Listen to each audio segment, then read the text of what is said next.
Howdy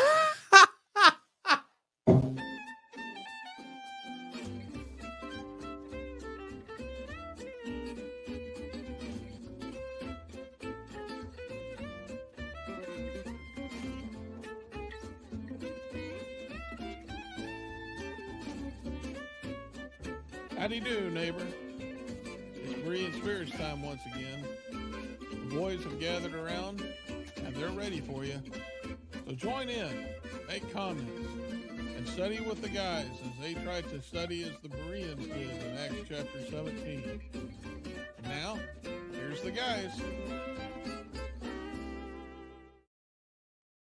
That's right, folks. It's time for another episode of Berean Spirits on a beautiful, beautiful Thursday morning here in the Ozarks of Springfield, Missouri.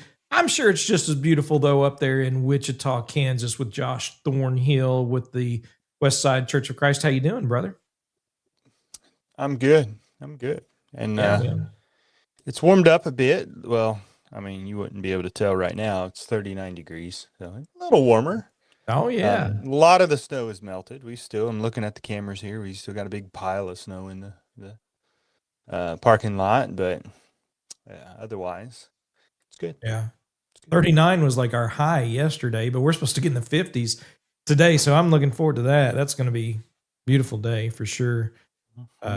Most of the snow is gone around here, though, so it's going to be nice. Yeah. Richard Dodson with the Kearney Church of Christ up in cold Kansas City area. How you doing there, Richard? I was checking. We're going to get to 54, looks like. Yeah. But it's 37 right now. Yeah. But, snow's quickly going away. Yeah. So I'm all for that. It can go bye-bye. I hear you. Everything just needs to go to spring, and I'll be happy. Yeah, well, we're going to get a taste of it over the next week, and then anymore at night when I sit around with my wife, I gotta have a blanket. Yeah, I guess it's because I'm getting older, but I never used to have to do that, but boy, I sure do now. She's giving you the cold shoulder. That's why. Well, yeah. Well, all those things you've been looking up, and thinking about. I don't blame her. Don't go there. Don't go there. Should I be worried here? Oh man, no. Richard actually had I'll explain it. I will explain it. No, dude, don't do that. It's all good. Richard had a great thought though. Yeah, you want me to lean on you, the guy who got me in trouble last night. Mm-hmm. Oh man, it's just so easy. Here's how things go down. We got Chris Kramer listening, so he I don't know how he does it, but sometimes, very rarely does anybody help me find a topic for the show, and so I'll get on social media and just see what's current. Maybe that's something that people would want to study, and so I found something that was current that bothered me. Yeah. And I brought it up to the guys, and that's what we're going to talk about today. There are some people who are advocating rules to relationship that have nothing to do with God.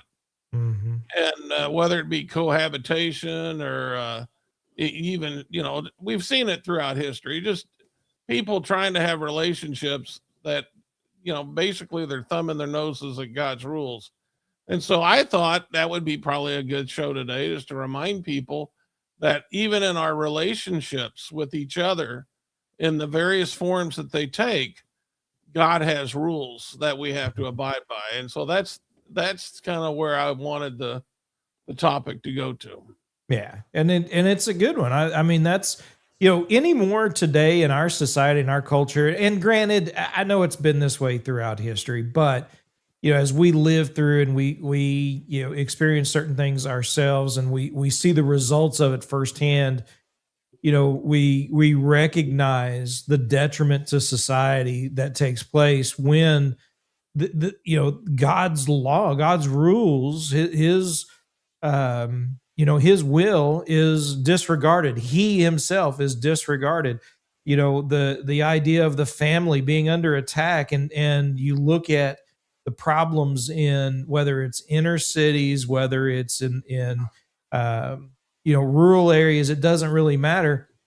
If God's will is disregarded, then the family breaks down, the society breaks down, and it just creates a world of carnage, of havoc that is being wreaked upon us, and it's unfortunate. And so, going all the way back to the beginning, what we find is that God had certain standards that He expected us to live by, to adhere to respect, and anytime those standards are set aside or disregarded, then problems arise. And so, who is setting the standard for regardless of your relationship, whether it's in marriage, whether it's a parent child, whether it is in a work situation, a neighbor situation, all of that is irrelevant as far as what relationship you want to talk about. But the point is, in all of that, there are guidelines that God has set forth of what He expects His creation, and particularly His children, to adhere to and be guided by. And so that's what we're going to be talking about today, for sure. Yeah, there are certain passages that appear to be like judgments or commands that are frameworks for how God wants us to do certain things. And I was involved in a Bible study where we were actually discussing that, and so that's kind of where I'm looking at with these relationships. There are scriptures that appear to be judgments, to where anything that we want to consider as far as a relationship in that realm has to meet that that judgment or that guideline, that or not guideline, but that rule that the Lord had set forth in order for us uh, to be able to meet. Otherwise, it'd be forbidden. Absolutely. So what's the first one you got for us? Well, I thought we just an easy one. We just talk about marriage, because marriage is such a, you have in today's world, you have people who are considering marriage again without considering what God says, and you know we can go back to like in Matthew 19, Jesus talked about from the beginning. How did God establish marriage? And in Matthew 19:4, he said he made them male and female. And he said that man shall leave his father and mother in Matthew 19:5 and be joined to his wife. The two shall be one flesh. They are no longer two, but one flesh. What God has joined together, let not man separate. And what I'm really taking from this that I want to emphasize is that marriage is something that is between a male and a female. Yeah, that absolutely. And Josh, when you look at these particular texts, a lot of people say, "Oh, well, God never said anything, or Jesus never spoke against." Jesus Himself never spoke against homosexuality. When in fact, that's exactly what He does when Jesus quotes from Genesis 2:24 and other passages about a man and woman. He does make that very clear. Yeah, and what Jesus does in Matthew 19 is goes back to the beginning. Of course, He's asked that question there. Is it lawful to divorce your wife for any reason? And of course, that's not the case, and God never wanted that to be the case. And so He says, have you not read that He who made them male and female in the beginning, back in Genesis chapter 1 and 2. And so he's pointing us back to the very beginning of creation and God's intent from the very start. And of course, it was male and female. But I think there's something deeper than the fact that God created them male and female. You consider how that came about. God had created Adam, And it says that Adam was naming every creature, and there was no mate that was suitable for him. He said that it's not good that man should be alone, but there's no created animal that is suitable as a companion for Adam. Something to be said about that. These people calling their pets their children, and all this kind of thing. There's something to be said for that. But I digress. He's like a Anyway, cat person. um, not that I'm saying it's wrong to have pets. I mean, they can be great, but we need to remember their place, among other things. But anyway, I digress, as I said before. But God creates a woman, a help meet. And I think we just kind of throw that term around there today, like, oh, a help meet. Well, it's a helper meet for him, or a helper suitable for him. That's what that word means. The woman is the companion that is suitable for the man. The only suitable companion for a man. Now, that doesn't mean you can't have friends. Guys can't have guy friends. But the only truest companion, the suitable companion in the way that God created us to need, is the woman. And so they go together. And, there was an airline. I don't remember even what it was, but it was trying to show Pride Month. It was trying to celebrate Pride Month, and so they had seat belts, and they were rainbow. The belt itself was rainbow, and then they had the clasps that you use in the airplane, and they had the normal bit, that actually fits together. And then they had the two female ends side by side and the two male ends side by side. And then somebody said, you really played yourself because only one of those combinations work. We talk about male and female ends of electrical components and things like that. We use those terms for a reason, because the male and the female fit together. Male and male doesn't fit together. Woman and woman don't fit together. And so God created them in that way for that reason. And so they are complementary to one another. And so what Jesus does is points us back to God's design from the very outset.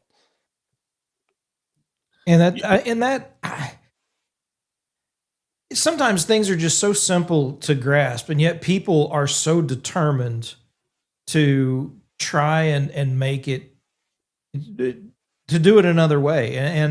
And again, it just creates or wreaks havoc on a society and creates problems. There's no good that comes from it. Absolutely no good that comes from it. And so many people, oh, well, that's not loving. Josh, you're not being very loving, in pointing that out. When in fact, that's exactly why you're pointing it out, is because you love the souls of people and they need to hear this. And we've talked about love and what truly, love does and how it responds to error. But certainly that's one of the reasons why we do these types of programs and to point this out. But it's not just a male and female thing here, right? I mean, we're talking about a covenant relationship that God expects man and woman to engage in, to be a part of, and to respect the role that each one has been given. Richard, I want to interject something to what Josh said, because I didn't think about this, which is why I like doing this show, is we get three minds working on something. But I didn't even think there are so many people today that do look at their pets and they are expecting things from their pets that God intended their mate to provide. And I'm talking basically, emotional support.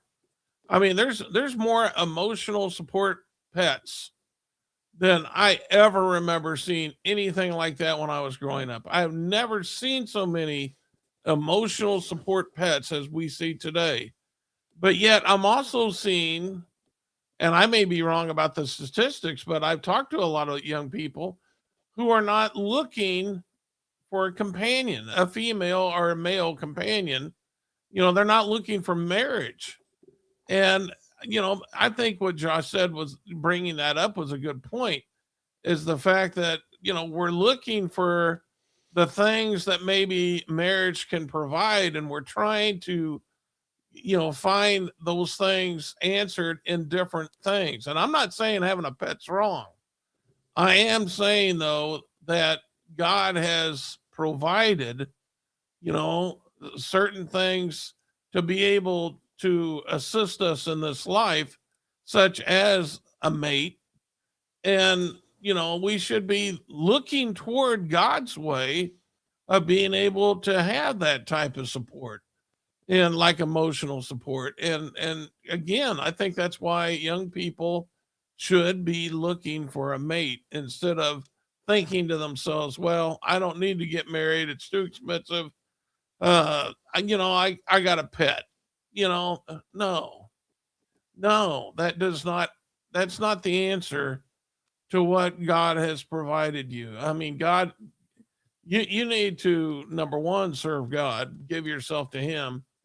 And then, let God know that you would like to, and you need a mate. And if it's his will, then I'm sure the Lord will help you with that. But needless to say, we're not seeing that in the world today. And I dare say, and I'm probably stepping out here, I don't think we're seeing that a lot of times in the church, where young people are actually looking for a mate. And I think that's most unfortunate. Hold on now, real quick. You talk about emotional support animals. Like, don't be knocking my emotional support animal. Mine's a chicken, 3-piece with a side of fries.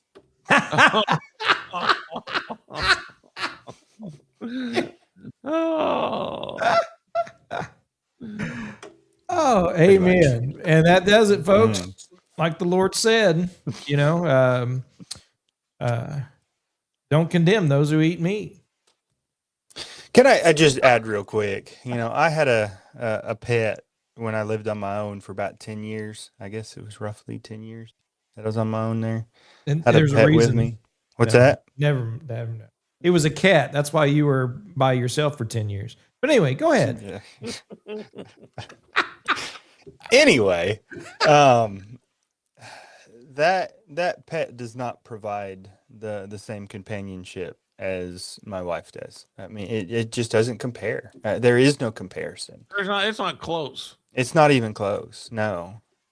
And so, yeah, I mean, you enjoy having pets around, and that's good, but it's not meant to be a substitute. And I think we've mixed the value of life there. Human life is valuable. And I'm not saying just to be flippant with the life of animals. I think we should respect them because life is life.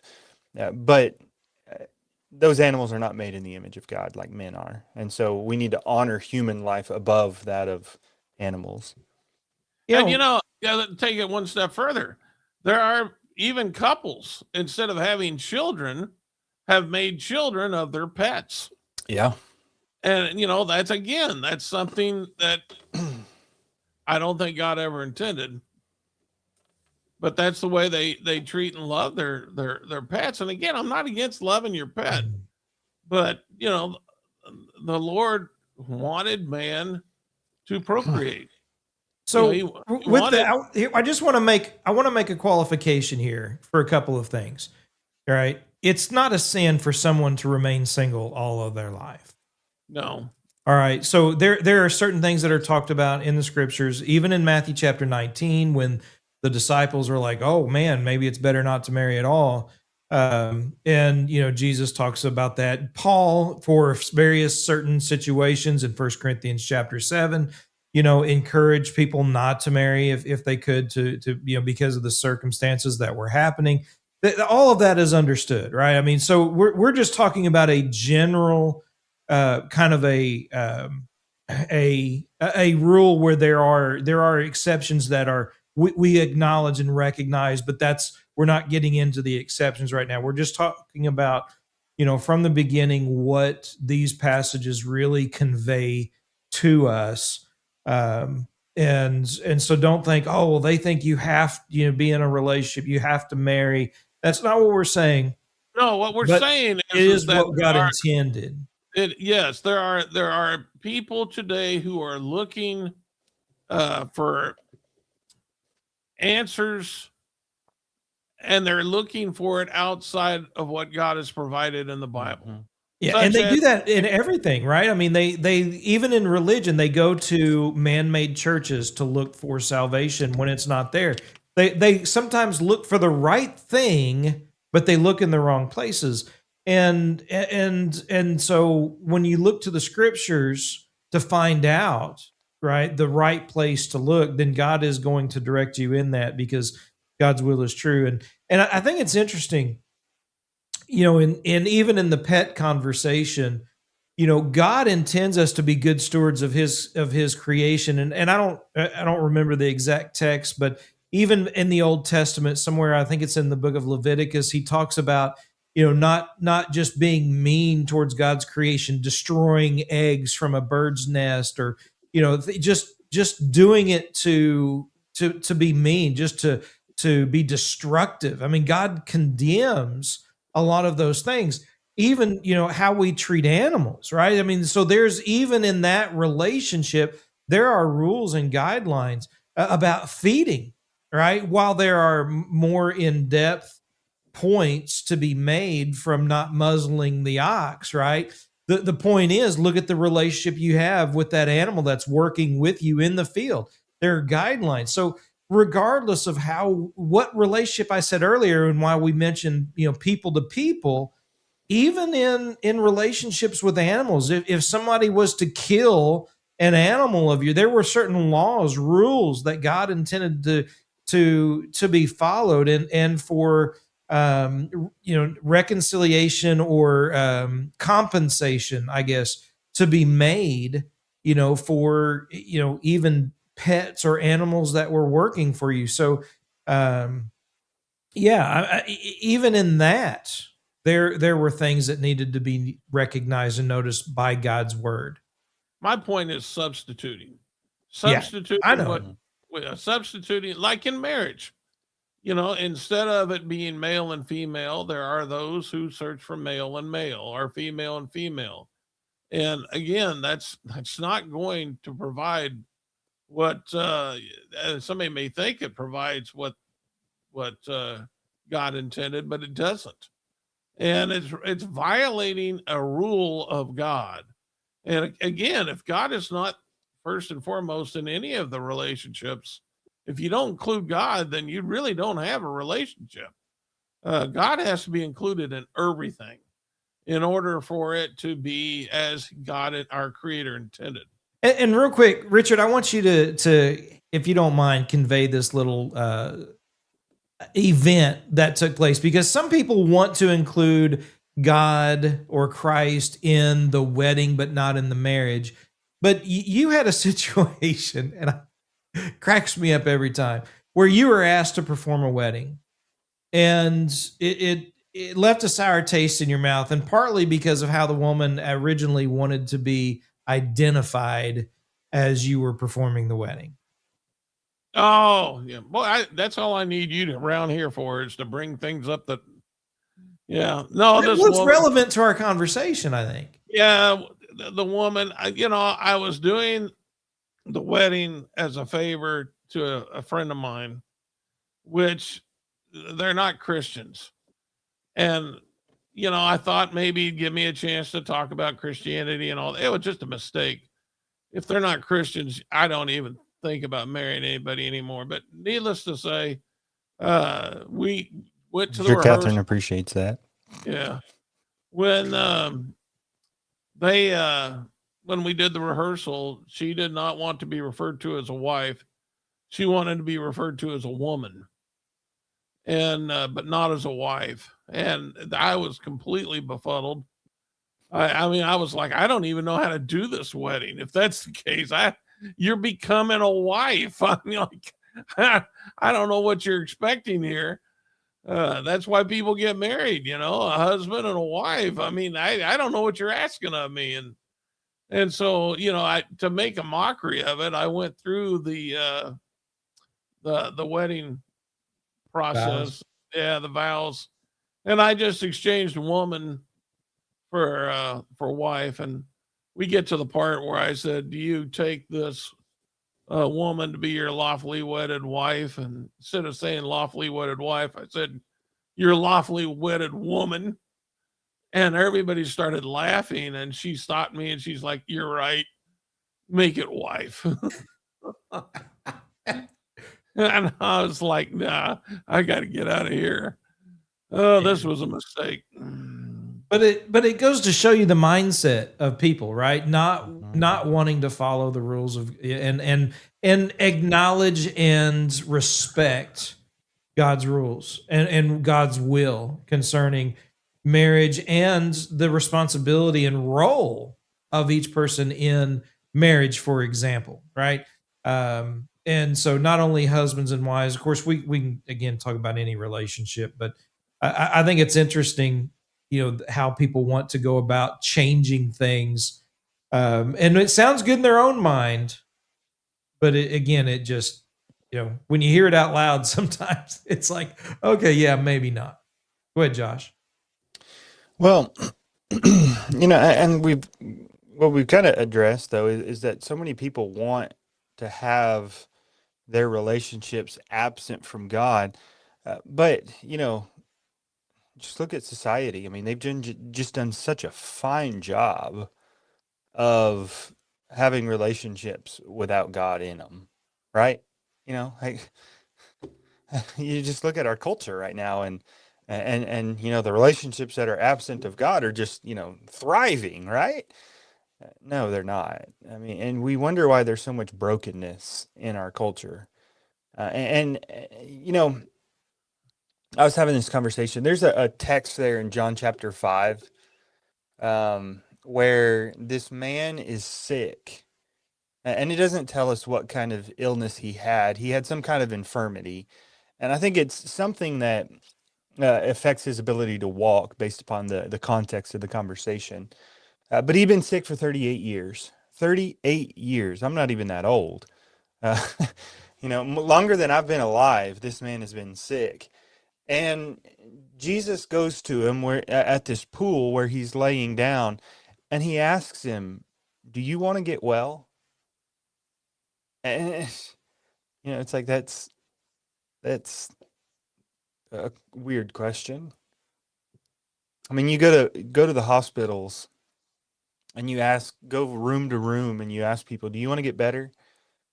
I'm sure a lot of them, most of them would probably say, "Yeah, absolutely. I would love to get better." I was having a conversation with somebody a week or so ago, and his wife works in a hospital, and he was saying that there was a woman who was in there, and her health was poor, and she uh, walks into the woman's room, and there's like 30 soda cans that are sitting in there. And the reality is, a lot of people, they want the result. They want to go to the doctor and they want to have whatever's ailing them better, but they don't want to make any changes in their own life in order to get themselves there. And so, do you want to get well? Well, a lot of people don't.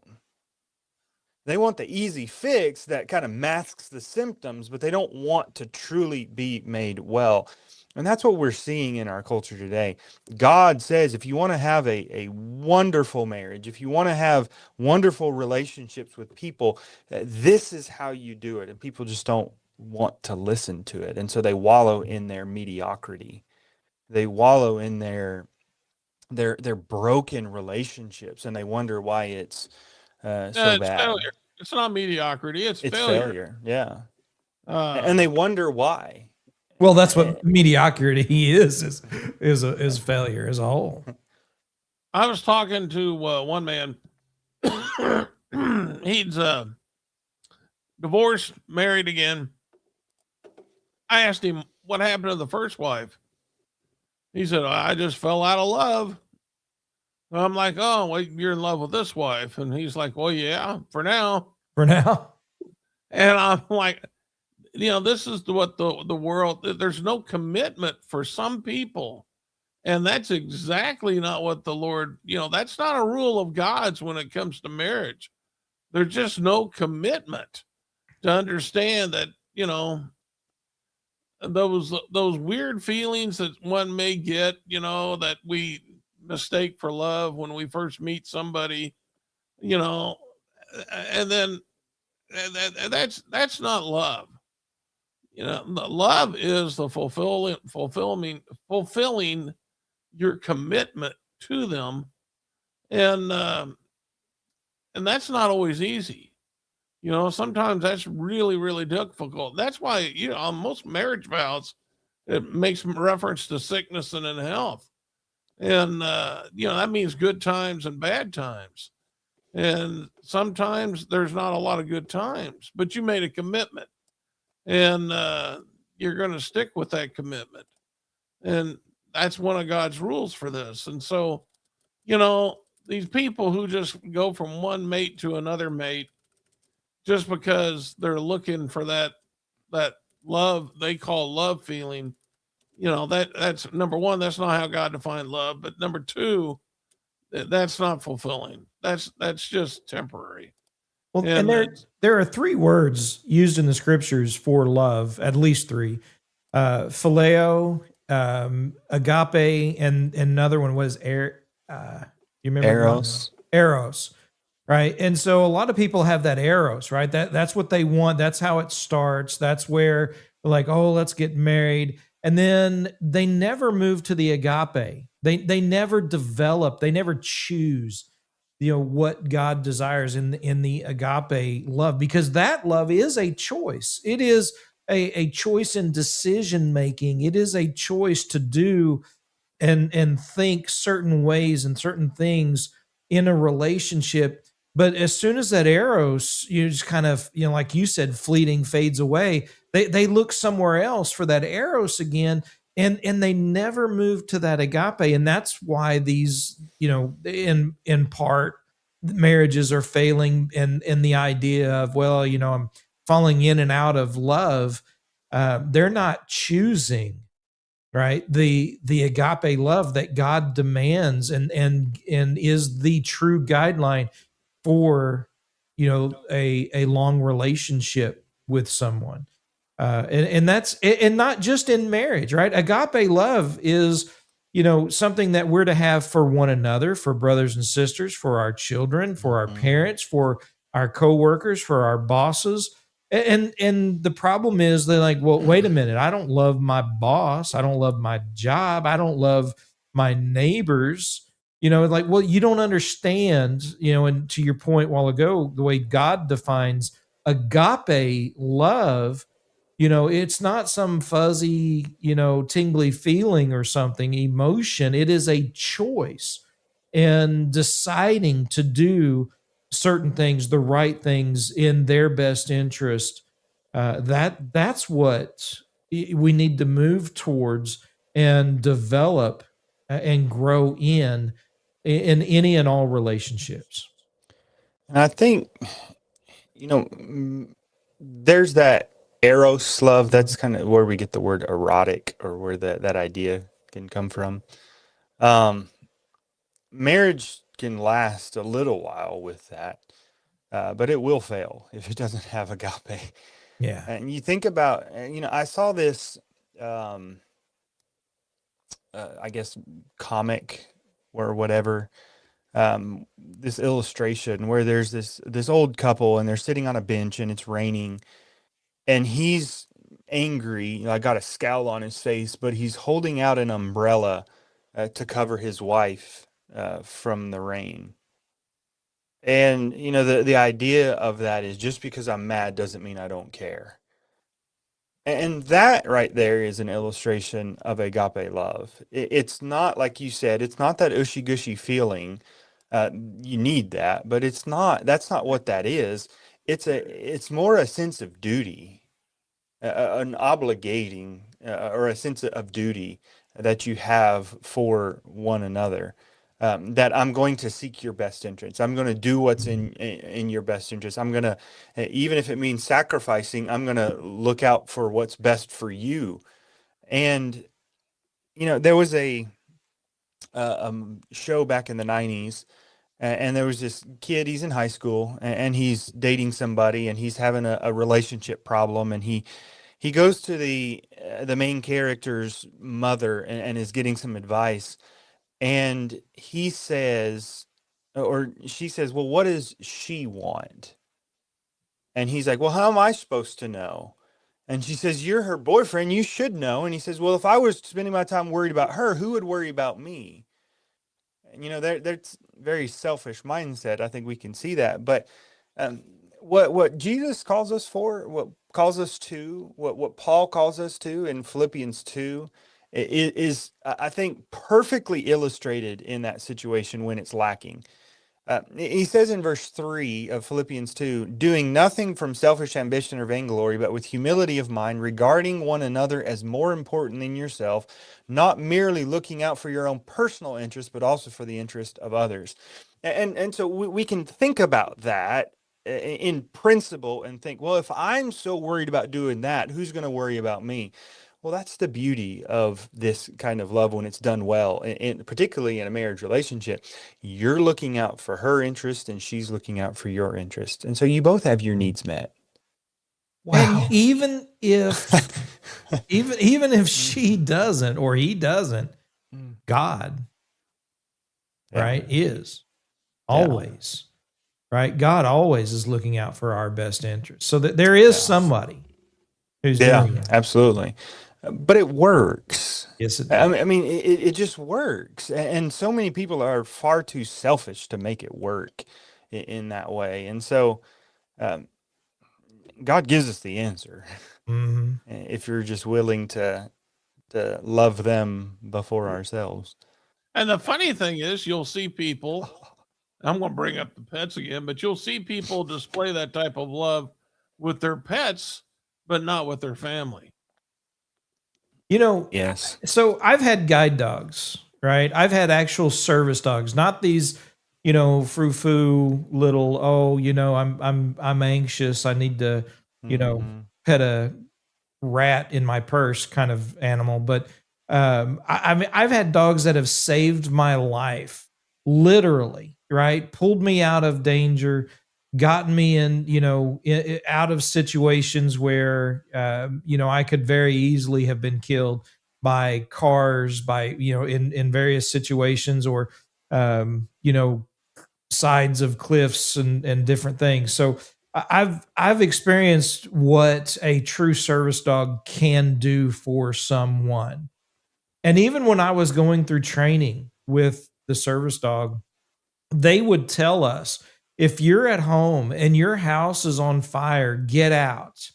Right? Don't go back in for the dog. And listen, at the time, even back in the 90s and early 2000s, they had $60,000 to $100,000 invested in each service dog when they retired and were sent home with their guide, or who they were guiding. And I mean, all this money was invested, and they were telling you, listen, this is a dog, right? Get your family to safety, right? And if it's safe, okay, but don't risk your life for the dog. And you think about the relationship and the trust that I built up with that animal, with Navarone, the last guide dog that I had. And that, I'm going to tell you, that there was an emotional attachment. There's no doubt about it. But at the end of the day, right, he's a dog. He was not a child. He was not my wife.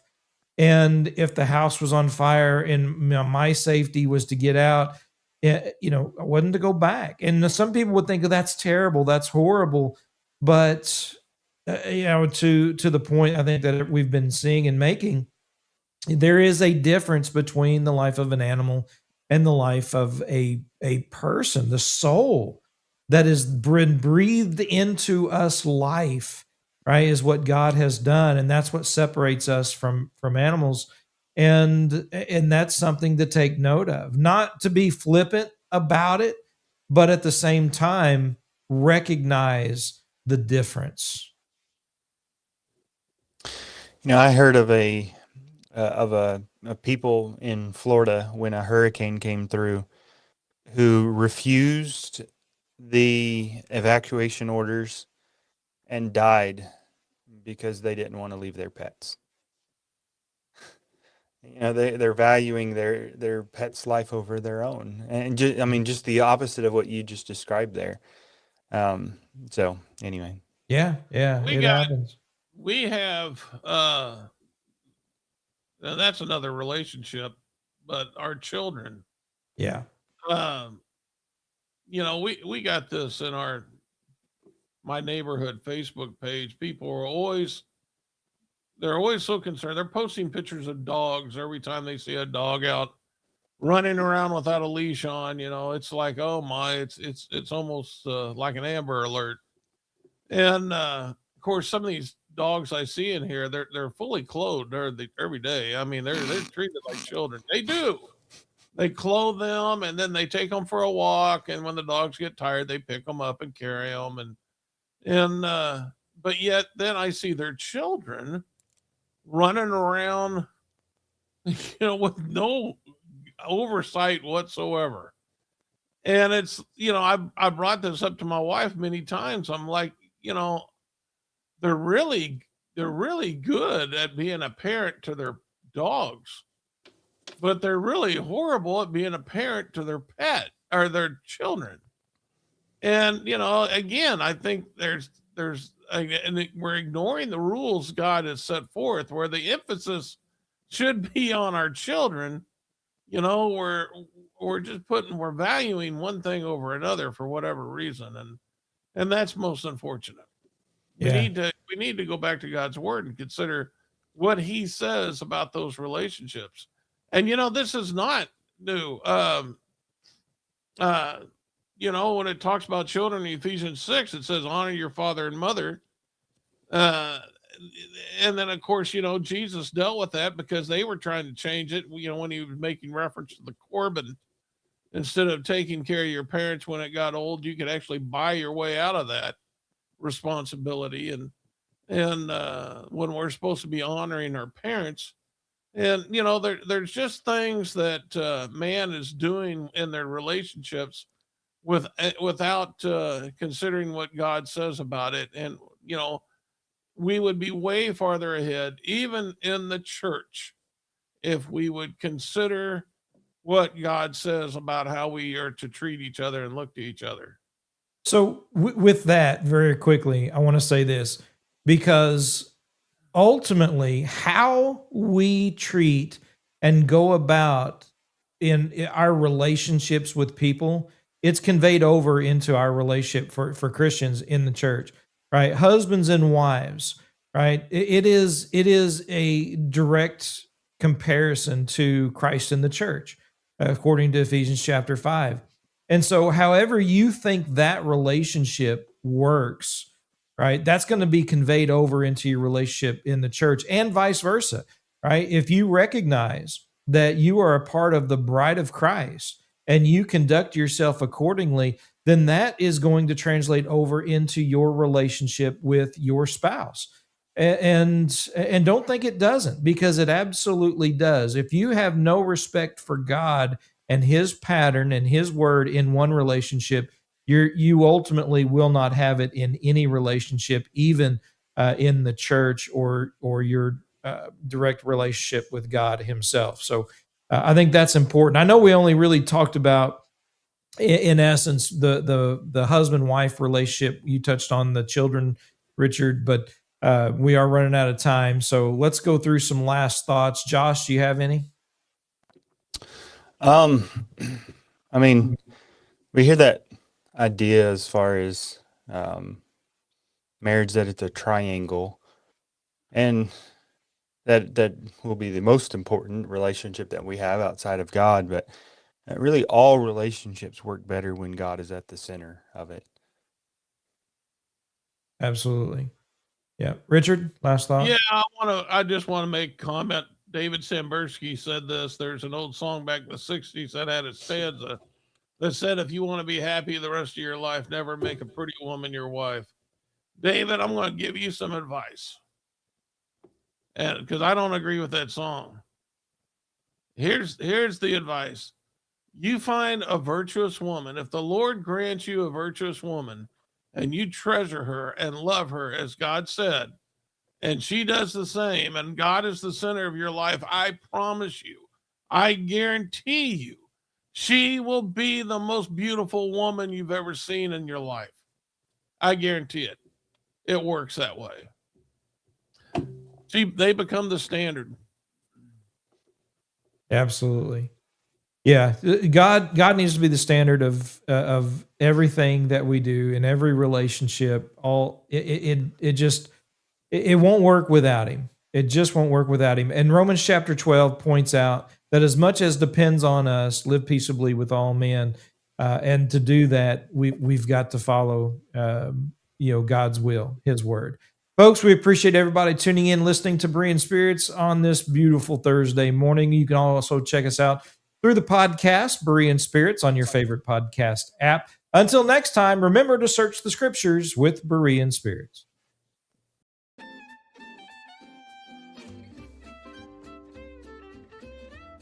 Well, folks, that's all for today. Don't worry. Lord willing, the guys will be back next week for another Bible study on Berean Spirits. Until then, let the guys hear from you. Drop them some email at bereanspirits@gmail.com. They'd love to hear from you. Until next time, let's keep studying that Bible.